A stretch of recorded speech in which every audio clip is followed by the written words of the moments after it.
What fool thing is Johnny doing now? Well, here we go. Lee Hacklin, private investigator, in Cockadoodle Doom, Chapter 12. That afternoon, Shane lent me one of his fancy cul-de-sac cars, a Ferrari. Hot dog. I'd like to take a peek around Peekskill. Betsy whacked my wrist with a colander and said, "You'd better bring her back in one piece, or we'll send you back to that hell-spawned city in pieces." She cackled.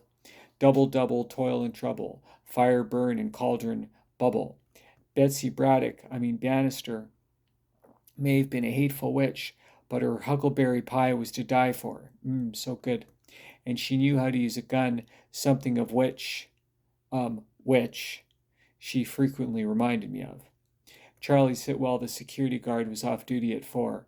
I parked Shane's sweet ride about 3 blocks away from the Peaksville apartment building where I lived around the same time. Several pedestrians gave the European sports car admiring glances. Deep down, I don't give a damn about materialism. As long as the car doesn't blow up when I key the ignition, that's good enough for me. I sat on a bus stop bench across the street from Charlie's place. Around 5.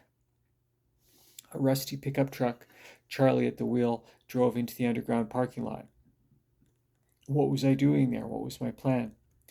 This is often the life of a private eye.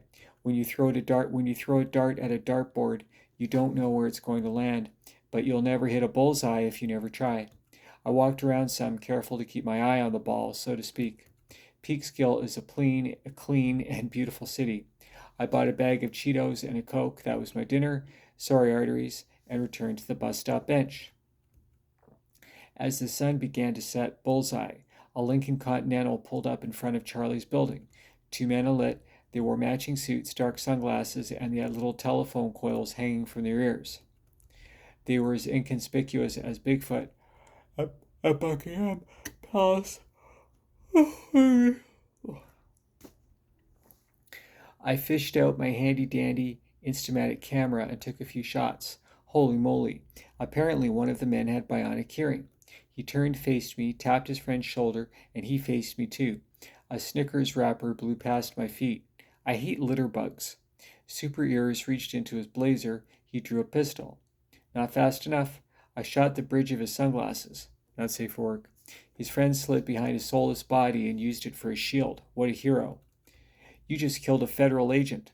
Upset Daisy. Let him go, raise your hands, or I'll double my pleasure. His friend had another pistol in a belt holster. The damn fool reached for it. I perforated his cranium.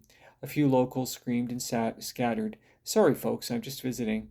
I stepped over Heckle and Jekyll and tried the front door. Locked. There was an intercom. I buzzed Charlie's suite. What the hell is going on down there? I heard gunshots. That's just my chronic flatulence. Charlie, it's Lee Hacklin. Your visitors with the sunglasses are dead. Let me in by the hair of my chinny chin and let's talk. You don't have much time.